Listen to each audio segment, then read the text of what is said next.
It's part 3 of our interview with Marv Segel on the podcast, which is all about the world of marketing on television through TV shopping networks and infomercials. Are we on the air? I'm your host, Shawn Wilson. For over 29 years, I've hosted shows on cable shopping networks generating hundreds of millions of dollars in sales. And now I want to be your guide into this world, explaining how it works, why it works, what doesn't work, and introduce you to the people who are making it the success that it is today.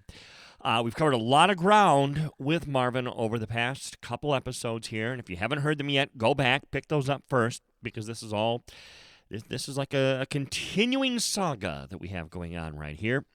As we've covered the history of QVC, his dad, Joseph Segel, was the founder of QVC, Franklin Mint before that, so just an entrepreneur, like really, there's no equivalent today of someone who started so many very successful, high-profile, big businesses like Joseph Segel did, and Marvin is continuing in his father's footsteps.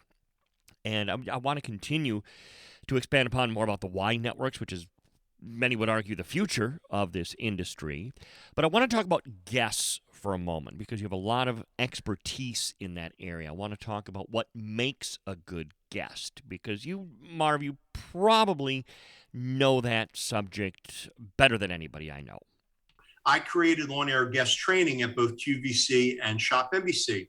And there was a period of time at Shop NBC, there was a watch brand, and I do have a love of watches, that came through my office. It was called Marathon Watch. It was out of Canada. And I think of the irony of this. It's a Canadian watch company that makes watches for our military in the U.S. Here, whatever. Okay. Anyhow, he presented to the Airtime Strategy Committee, and the watch team would never go in without me being there because I loved watches. So as I'm explaining the watch and the background, Keith Stewart, who's the one that hired me, which was a former QVC executive, Keith turns to me and says, and this is the way he would talk, he goes, "Segel, you should go on air." And I was like, "No, Keith, I don't do that anymore." And of course, the moment he said it, everybody else chimed in. And all I thought about was everything I told people they shouldn't do, I got to make sure now I don't do. So, I mean, and by the way, I'm going to go way backwards. So forgive me for a second. That's fine. That first time I went on air, okay, I'm nervous as hell. Now, it wouldn't matter. You can put why I am on air now. I wouldn't care. Anyhow, I'm trying to get ready, going through my notes in my home office, and this Federal Express arrives, and it's got to be like 2 to 3 inches thick. I open it up, and it's like literally a couple hundred memos. And I call up my father. I go, "Dad, what is this?" And he goes, you're going to love this, Shawn, being a show host. He goes, "These are memos I sent to show hosts for things they did wrong. Make sure you don't do these things." Imagine the pressure being the founder's son and your dad sent you this. So I start like trying to be a good son. I'm reading through the memos. You're going to love this next piece for those that still remember her. And I'm reading through it. I call my father back up. I go, "Dad, I'm reading through these memos, and a lot of what you're saying you shouldn't do, I see Kathy Levin doing all the time." And he goes, "Well, she gets away with it." I love it. I was just talking to Bob Circosta about Kathy, so I'm glad you brought that name up. That's for those that don't know, she was one of the early stars of the industry. Original, yeah. Who was back. In fact, on that first night, I think she was back there on that very first night. You mentioned guests and training guests. And I've worked with some guests who, how do I put it politely, were train wrecks from the word go, and some that just were gold. It's like immediately, wow, you're a star. What makes a good guest? I'm going to give you an example. I would typically take the room. It'd be like 20 to 25 people when I did a class. And I'd break them up into teams of 4. But before I would do that, I'd say to everybody in the room, I'd go around the room and say, "Tell me your name, the name of your company, and what makes your product so unique." So I remember right on the first row is this husband and wife. And the woman says, when I point to her, she tells me her name of the company. She goes, "Every woman wants to marry their hairdresser. I did." That's really cute. Okay. I then say, "Okay, kind of reverting to a show host role. I said, but why would I use your product over somebody else's product? The guy, the hairdresser, immediately did not miss a beat, said, your hair is your only accessory you can't remove, so you want it to be perfect. I said, you know what? You can leave now. Just trademark that. That's fine. You're done. And then I'd have people that I'd start to ask them that question. They'd pull out a sheet of paper and they'd start reading for like 5 minutes. I'd say, well, the show's already over and the host has not asked you another question yet. So people either have it or they don't. And another great example, there was this woman who, this petite little brunette, very attractive. And I'm saying that because if you were to look around a room and I was to say to you, who owns, and this is the name of the company, Pig of the Month. Pig of the Month was a barbecued rib company. And it's this little petite brunette that owned the company. Well, what's the backstory? She was an investment banker. She created the company after she bought barbecued ribs for her father, and they were horrible. So anyhow, I'm training her. We're doing that typical training thing where the camera's like in the studio, but it's not broadcasting. We're just like saving it to a YouTube file. And she was funny. So I figured I'm gonna have fun with her. So I do the typical, take a bite of the rib with the yummy face. And I go, oh my God, these are amazing. I drop to one knee and I say, will you marry me? And she did not miss a beat. She goes, do you have a ring? And I go, okay, you're fine. Love it. So either have it or they don't have it. And you see that, just as you said, right away. And the other thing that I did, and I have examples of this, we can't screen share because this is a podcast, but if you were to look at any 3M product that's hanging on a piece of pegboard, on a peg, in a Staples or Office Depot, on the card, and I'm going to pull one of these examples up just so I can see it when I'm talking to you right now. When you pull it up, right on, and I'm looking at a screenshot of the Command brand, those hooks, that are reusable, Shawn. Right. Right card, it says, damage-free hanging, holds strongly, removes cleanly. 3 key benefits right on the product. So when I would do training, Shawn, listen to this. I would hand out weird stuff. I'd hand out like a paper clip that was like a foot long, like goofy gag things, big trash cans. And then 2 people in the room would get a 3M product. In my history of doing on-air guest training, no person ever listed the 3 things that were right in front of them on the 3M product. And what was my point there is sometimes it's so simple, it's staring at you and you miss it. Fascinating, because people think there's a formula to this and you can teach it. And I've said for years, you can teach some things, but there's a lot of it that just you have or you don't. So that is really interesting. It does it really well. And my point is it's staring at you, and model what they do and have 3 things you can talk about. That's it. Because by the time they introduce you, by the time they tell you what you get and what the product is, your time's almost up. You got maybe 60 to 90 seconds to say something about the product, a follow-up question from the host, boom, you're done. Hopefully you're sold out. And what's funny is that a minute can seem like an eternity to some people. That you don't realize how long time is sometimes until you get into this industry. You mentioned celebrities. We were talking about the connection of celebrities and a good guest.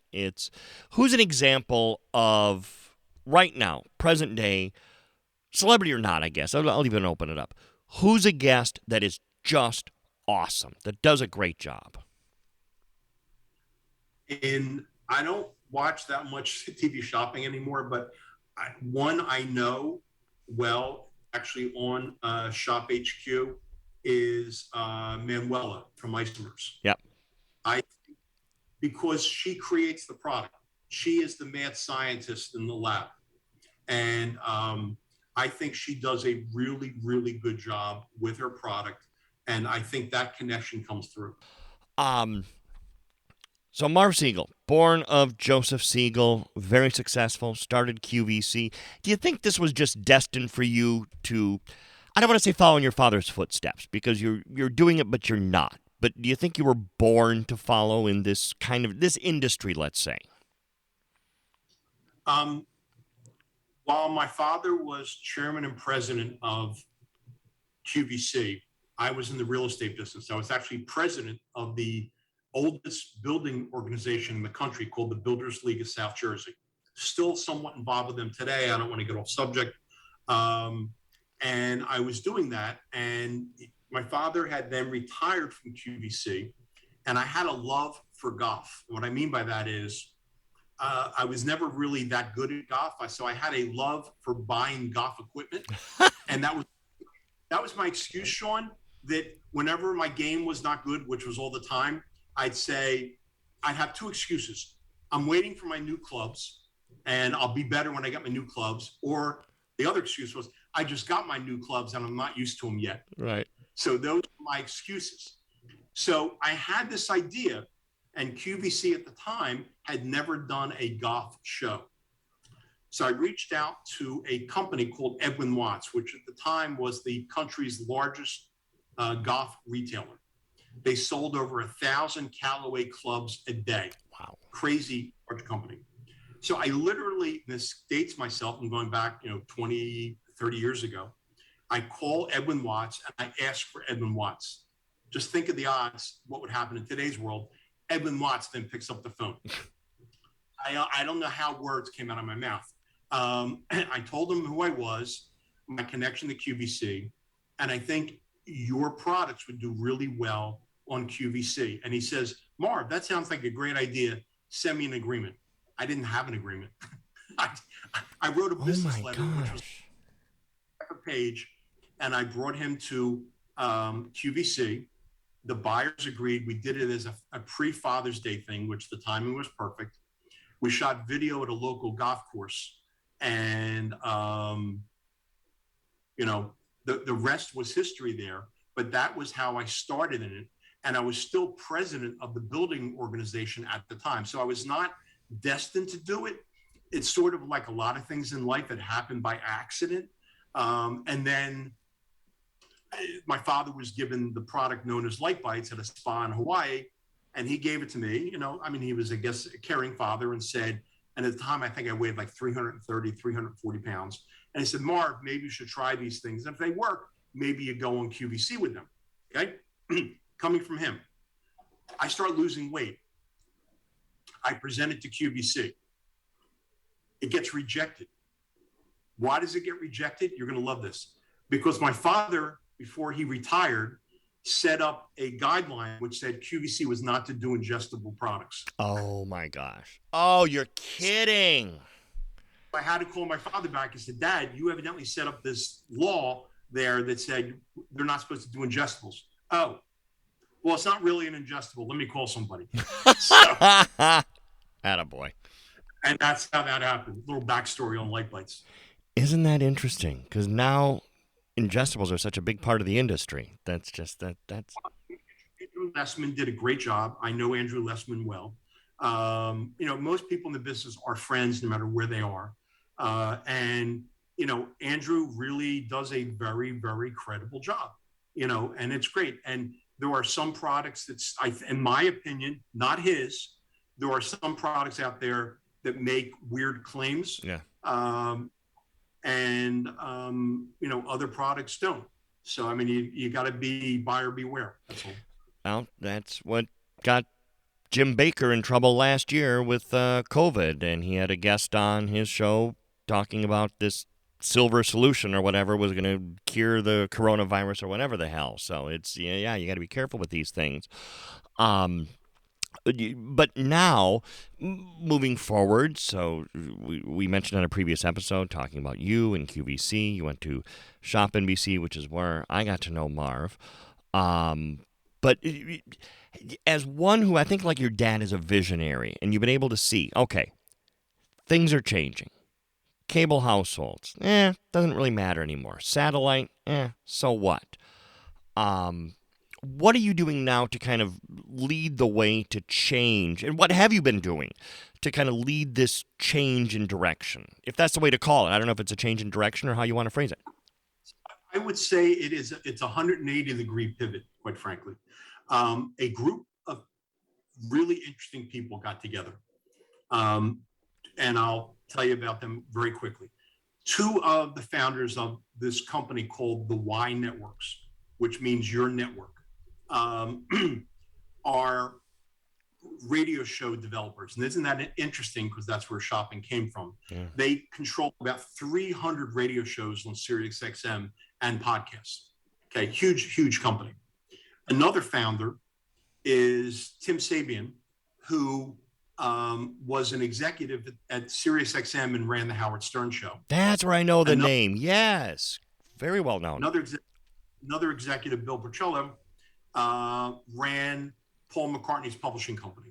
Wow. And you have myself, that I like to think of myself as a product expert and good at understanding on-air talent.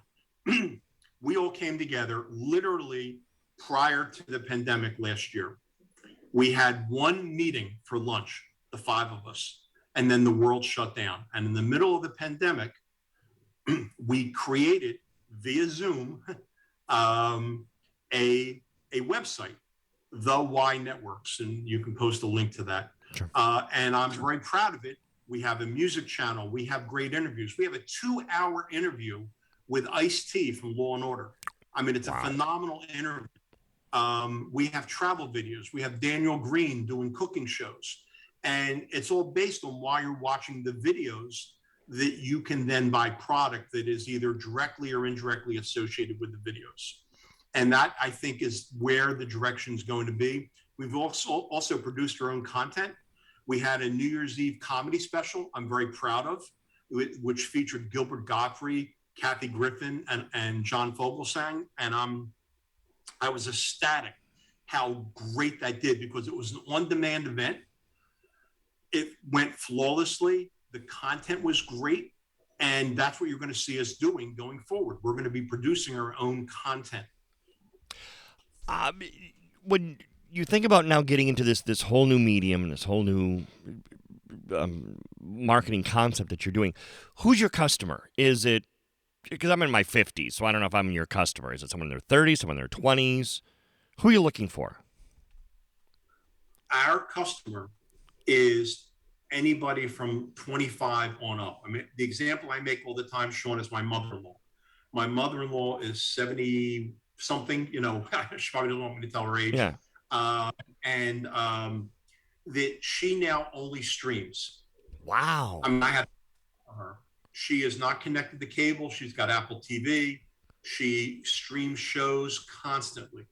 And I believe that generation, so that would be contradictory to what you think it would be, because they're trying to cut costs, are cutting those huge cable bills and are streaming the content now.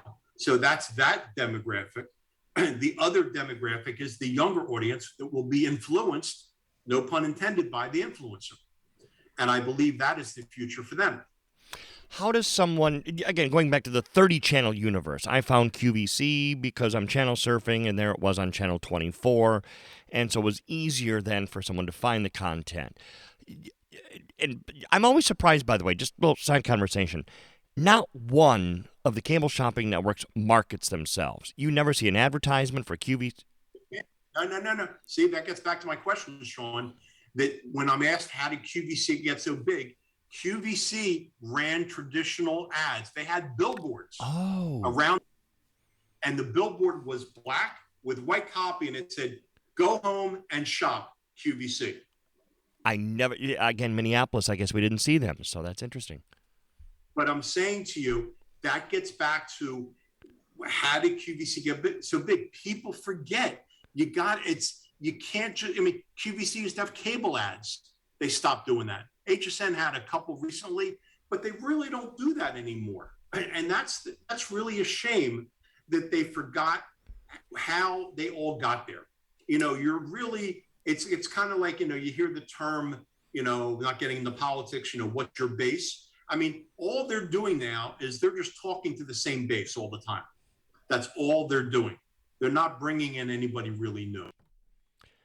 Well, Marvin, we are still not done. It looks like we have a fourth show in our future. So Marvin's going to be around for one more episode of our We On The Air. I hope you will check it out. If you've not listened to the first two, please go back and download those because it all kind of ties together. We'll talk more about what has happened in the industry and, of course, what is happening in the industry. And let's look into our crystal ball and see if we can figure out where this industry is going and what actually is the future of this industry. And so I'll ask Marvin to use his expertise in that area. Hey, listen, everybody needs to go and check out the Y Networks. It is thewynetworks.com is their website. Go there, check it out. It's the future of this industry.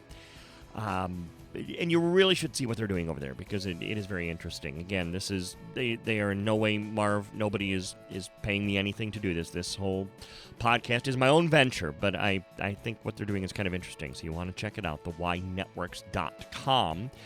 Speaking of checking out, as I always ask, I hope you'll check me out on Twitter, Shawn Wilsie, full name ShawnWilsie, and on Instagram at swilsie.